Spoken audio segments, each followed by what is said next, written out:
Good morning, students. As we know that our aptitude is going on and we have almost done the syllabus of the NCERT book, and within few days we will start the revision work as well. And in aptitude we have done coding and decoding, then we can say analogy, then questions related on ages, and I guess in the online Zoom classes we have done the number of diagonals in a given polygon as well. And now the next topic is the puzzle time. Puzzle time means it's very interesting topic, fun time you can say also.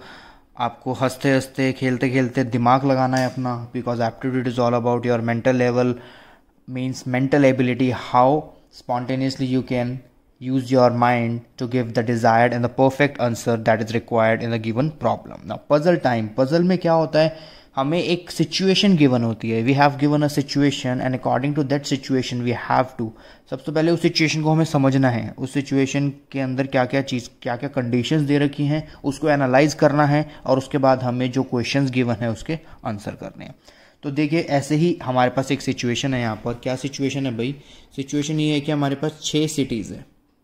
6 cities are given to you. A, B, C, D, E, F suppose are the 6 cities, and these are categorized in 3 parts, like some of them are hill stations, some of them are historical place, and some of them are industrial cities.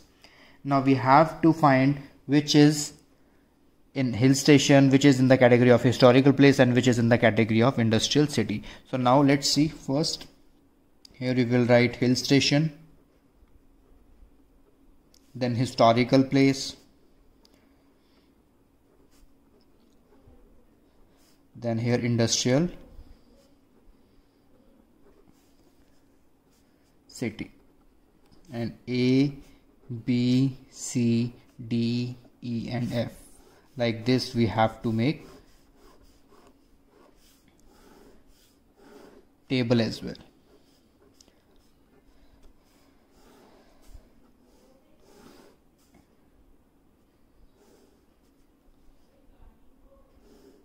देखो इस तरह हमने क्या बनाई है बेटा, table बनाई है.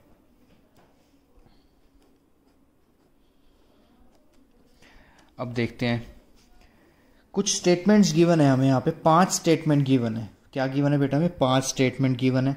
अब देखो फर्स्ट स्टेटमेंट क्या कहती है आपकी. पहली स्टेटमेंट ये गिवन है, A is not a hill station. First statement, A is not a hill station means आप ये कह सकते हैं कि हमें कुछ स्टेटमेंट्स गिवन है और उन स्टेटमेंट्स के बेसिस पर हमें एक टेबल फॉर्म करनी है और इस टेबल को देखते हुए हमें अपने क्वेश्चंस का आंसर देना है. तो पहली स्टेटमेंट क्या दे रखी है भाई आपको, A is not a hill station. अब ए हिल स्टेशन नहीं है. ए हिल स्टेशन नहीं है तो हिस्टोरिकल प्लेस भी हो सकता है और इंडस्ट्रियल सिटी भी हो सकता है. That is not mention. जो चीज़ हमें मेंशन नहीं है हमें उसमें ज़्यादा नहीं सोचना है, इतने ओवर स्मार्ट नहीं बनना है हमें. जो चीज़ गिवन है बस उसी पे फोकस करके चलना है. हमें ये गिवन है ए हिल स्टेशन नहीं है, तो वो कुछ भी हो सकता है, इधर हिस्टोरिकल और industrial. Next statement, B and E are not historical places. B and E are not historical places. Statement 2 क्या कहती है बेटा? स्टेटमेंट 2 ये कहती है कि जो बी और ई है वो हिस्टोरिकल प्लेसेस नहीं है. Third statement is, second statement में लिख देता हूं आपको, B and E are not historical places. Now third statement, D is not an industrial city. D हमारी इंडस्ट्रियल सिटी नहीं है. D हमारी इंडस्ट्रियल सिटी नहीं है. Fourth statement, A and D are not historical places. A and D are not historical places. अब देखो हमें धीरे धीरे चीज़ें होनी क्लियर हो जाएंगी. अब क्लियर कैसे होंगी देखो. अब आ गया डी इंडस्ट्रियल प्लेस हमारी नहीं है, इंडस्ट्रियल सिटी नहीं है. Third statement. फोर्थ स्टेटमेंट क्या कहती है, ए और डी हमारी हिस्टोरिकल प्लेसेस नहीं है. तो ए हिस्टोरिकल प्लेस नहीं है और डी भी हमारी हिस्टोरिकल प्लेस नहीं है. अब आप ए में देखिए बेटा, ए हिल स्टेशन भी नहीं है, हिस्टोरिकल प्लेस भी नहीं है, तो ए क्या हुआ, इंडस्ट्रियल सिटी हो गया ऑटोमेटिकली. अब आप डी पे आइए. डी आपका क्या है, हिस्टोरिकल प्लेस भी नहीं है, इंडस्ट्रियल सिटी भी नहीं है, तो डी क्या हो गया आपका, हिल स्टेशन हो गया. इस तरह से आपको 2 सिटीज़ पता लग गई हैं कि ए आप कह सकते हो आपकी इंडस्ट्रियल सिटी है और डी आपकी क्या आ गई है, हिल स्टेशन आ गई है। Now let's see the last statement, और यहाँ से अब क्या क्या चीज़ें पता लगती हैं देखते हैं। A and B are not alike.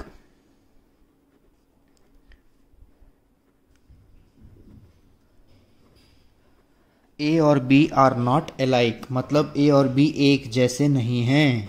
एक जैसे नहीं है मतलब ए क्या है हमारी इंडस्ट्रियल सिटी, दोनों हिस्टोरिकल प्लेसेस तो है ही नहीं, और ए क्या है हमारी इंडस्ट्रियल सिटी, लेकिन बी उसकी जैसी नहीं है, तो बी इंडस्ट्रियल सिटी तो हो ही नहीं सकती। तो अब अगर बी इंडस्ट्रियल सिटी भी नहीं है, हिस्टोरिकल प्लेस भी नहीं है, तो ऑटोमेटिकली बी आपकी क्या हो गई, हिल स्टेशन हो गई है। बी आपकी क्या हो गई है बेटा, हिल स्टेशन हो गई है। क्लियर है। अब चलो मैं दिखाता हूँ आपको क्वेश्चंस कैसे पूछे जाते हैं इस टॉपिक पे। ये आप टेबल ध्यान रखना, टेबल आपके सामने मैंने लिखी हुई है। अब आते हैं यहाँ पे हम अपने क्वेश्चंस पे। See this table and now see this. Now which two cities are the industrial centres. अब आप देखिए क्या कह सकते हैं आप यहाँ पे, इंडस्ट्रियल सेंटर्स कौन सी आपकी सिटीज हो सकती हैं। अब आप देखिए सबसे पहले गिवन है ए एंड बी। क्या ए और बी हिस्टोरिकल सिटी हो सकती है भाई, बताइए। क्या A and B historical city आपकी हो सकती, इंडस्ट्रियल सेंटर्स हो सकते हैं आपके। A and B industrial centres की बात करी जा रही है यहाँ पे। ए तो इंडस्ट्रियल है, बी नहीं है, तो ये ऑप्शन पॉसिबल नहीं है। Next C E and F. E and F क्या आपके हो सकते हैं, इससे रिगार्डिंग आपके पास कोई इंफॉर्मेशन इसमें नहीं है। नेक्स्ट चलते हैं सी एंड डी। डी तो हो ही नहीं सकता है बिल्कुल भी, तो सी और डी वाला ऑप्शन हमारा वैलिड नहीं है। Then B and F,